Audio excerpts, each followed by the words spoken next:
What are some natural ways to treat arthritis? Looking at arthritis and looking at the cause of arthritis, there are many different natural treatments. First of all, you can think about topically. There are things you can rub on your joints that make them feel better. One would be capsicum, capsaicin, which is a constituent of cayenne pepper, red pepper, and it has been shown to deplete substance P, which is a molecule involved in pain. And it also has an anti-inflammatory effect.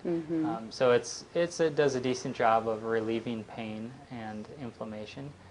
There's also menthol products and various herbal topicals you can put on.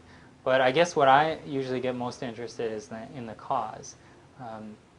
Something like osteoarthritis does really well when treated with, one, an anti-inflammatory diet, so eating more fruits and vegetables, more colorful things that contain flavonoids, less red meats, less vegetable oils, and more fish and fish oils, things like that. But also herbs that affect pain and inflammation, like devil's claw or hypogophytum or boswellia, otherwise known as frankincense, or turmeric, glucosamine sulfate, chondroitin sulfate. All those things can really affect osteoarthritis very well. The other thing I found be really effective for osteoarthritis is laser therapy, and it's not something I usually use by itself, although it could be, and there's several studies showing its effectiveness by itself. But I'm usually using it in the context of also, making a more anti-inflammatory diet, as well as some anti-inflammatory herbs and the laser together. And that combination, I've had really amazing results. And that's the cold, low-level laser? Cold, low-level laser. It's not the type of laser that, say, is used in surgery to cut things. It's a lower power, so it's not, and it has a divergent beam, so it's not, you don't get the high heat intensities that cut. It has more therapeutic healing effect.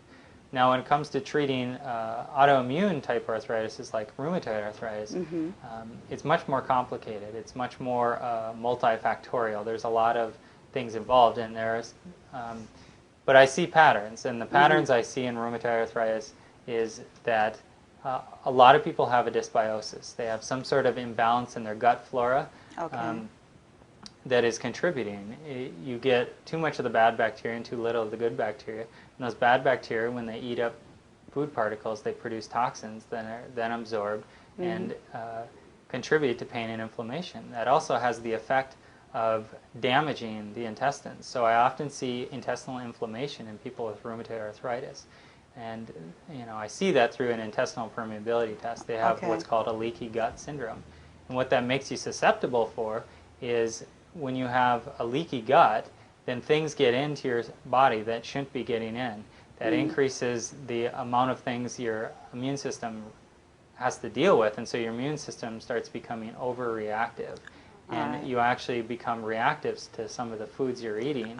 And when your immune system's overreactive, then that's going to cause more of those immune complexes that lodge in the joints of people with rheumatoid arthritis. So I look at, is there a dysbiosis? Do they have leaky gut syndrome? Do they have food sensitivities? And those things I very commonly see. The other thing is people with rheumatoid arthritis often have hormone imbalances. They have in some women, they have overproduction of prolactin. They have imbalances in their estrogen, progesterone, and in testosterone and cortisol. So, if the symptoms seem to indicate that, I'll test for that as well. Well, that's some good information. Thank you very much. Thank you.